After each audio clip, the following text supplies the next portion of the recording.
And ahead of Game 6 tomorrow, let's talk to one of TNT's key guys, former Sunbetter Red Line, former NCAA MVP, Calvin Oftana, joining us live via Zoom. Cal, magandang gabi. Thank you for joining us here on Play by Play. Maraming salamat, Cal. Hi, Calvin. Hi, Kadre. Good evening po. Cal, okay, unang-una, ganda ng laro mo kagabi, 15 points, 6 of 10 shooting from the field, 8 rebounds, 2 assists. Di lahat nakaka-step up sa finals. Si Ray medyo nagsastruggle pa dito sa finals, pero ikaw, I've covered this kid since his NCAA days in San Beda, so I know what he can bring. Finals, nag-MVP, 3-time champion. Pero gaano kahalaga yung lahat ng pinagdaanan mo, even your experience with TNT, especially here in this final series against Ginebra once again in the Governor's Cup Finals? I think Kuya Dre, parang mas iba to ngayon eh. This is my second finals appearance. Last time we have Mikey as our go-to guy na which we can rely on talaga in tough times. But right now, parang isa na ako sa mga talagang inasahan na pag hindi kumayod, talagang matalo kami. So parang it's like a big thing sa akin kasi nga lalo na pag ngayong finals na to, ayokong isipin na after nito pag hindi man lang kami nanalo na isipin ko sarili ko na hindi ko nagawa yung dapat kong gawin para manalo, and ayokong isipin na sarili ko na nandun na ako na sayang na dapat ganun nangyari, ganito ginawa ko. So isang malaking bagay din para sa family ko, sa anak ko na parang naging basketball enthusiast na din. Na every game nandun siya, natutuwa siya every time na nasa loob ako. Minsan chumicheer pa sa kalaban. So parang ganung bagay na umalakpak sa kalaban eh. Talaga? Sino pinalakpakan, Cal? Sino yung pinalakpakan niya? Si Brownlee? Pag nakakashoot si Brownlee, si Scotty, pumapalakpak eh. Sabi ko, okay lang naman si Ninong, palakpakan mo rin si Daddy. Ninong naman niya si Scotty, so okay lang. Yeah. So para mga ganung bagay. So, and isa din sa kasi knowing na I have the back of my at my back yung mga teammates ko, coaches, yung staff. So syempre big factor na rin yung management. So malaking bagay talaga. And Calvin, kanina lang napanood natin yung post-game interview nila Coach Chot na sinabi nga niya, you guys had to go back to what got you there in the first place. Great defense. And ramdam ni Justin Brownlee yung depensa ninyo sa kanya. And anyone who watches the PBA, anyone who watches Philippine basketball knows na hindi madaling depensahan ang isang Justin Brownlee. 8 points, 3 of 13. Na-limit siya to 8 points. In Game 5 of the PBA Finals, paano nyo nagawa to? 8 points lang pero hindi naman siya naglaro ng buong game eh. I think nag-sat down siya under 6 minutes ng third quarter. So if ever na mangyari na magpaglaro siya ng buong quarter, I think that won't happen na maging 8 points na siya. Knowing Brownlee, I've been with him ever since yung sa Asian Games namin na nag-comeback kami with a 2 deficit sa China. So I'm not there na 8 points lang na first sa career ni Justin Sakan, pero wala sa akin yun kasi I know Justin more than anyone else na nakita lang yung production niya in that quarter na naglaro siya. And yun nga sa depensa, talagang yun doon kami nakafocus sa kanya eh.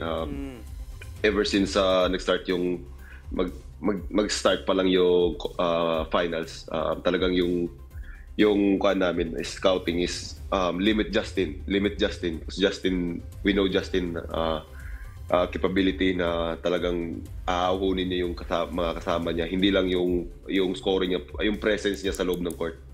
So parang yung nasa isip namin is limitahan na lang yung mistakes and miscommunication sa depensa to Brownlee.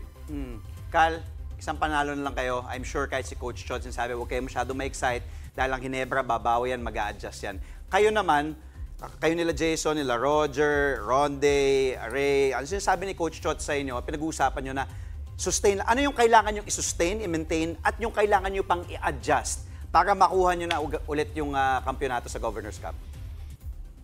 Same kwan lang naman sa kwan namin kanina sa viewing namin, like mga mistakes na little mistakes na that we can improve palalo sa game 6 kung gusto naming manalo. Mga miscommunication na lalo na kay Brownlee talaga, kasi isang mali mo kay Brownlee, isang kwan na magkakamali kang depensa sa kanya, automatic opensa na kayo ulit eh.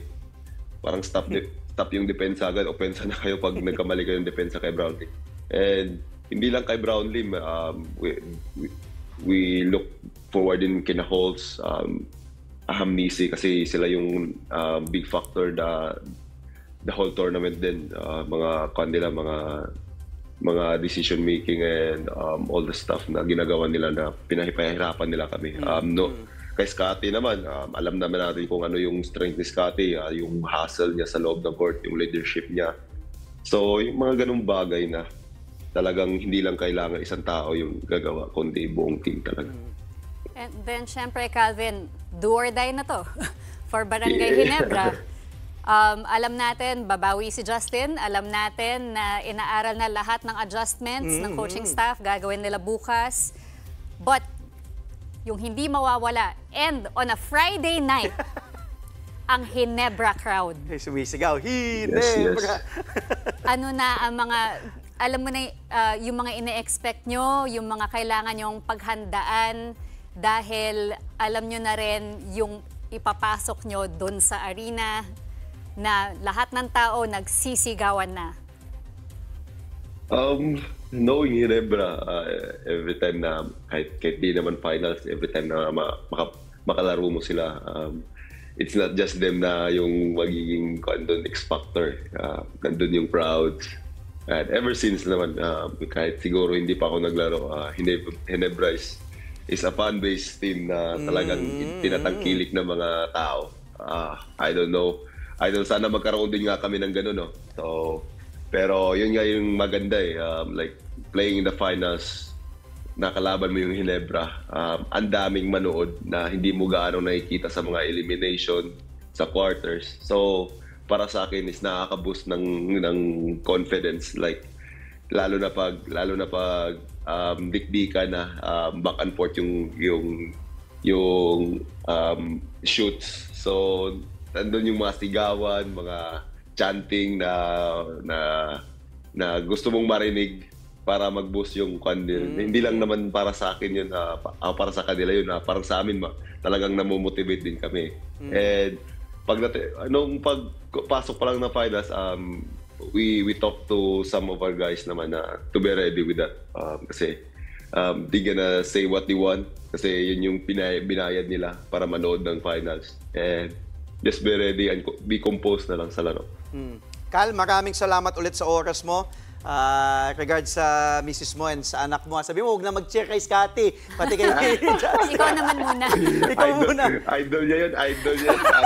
Hindi ikaw. Sabi mo, nak, 3-time NCAA champion ako. Nag-champion na rin ako sa PBA at dati akong NCAA MVP. Cal, salamat sa oras mo. Good luck sa Game 6. Thank you. Sunod ulit, ha. Thank you, Cal. Maraming salamat. Basta ikaw. Matik. TNT, Tropang Giga, forward. Calvin Oftana, thank you.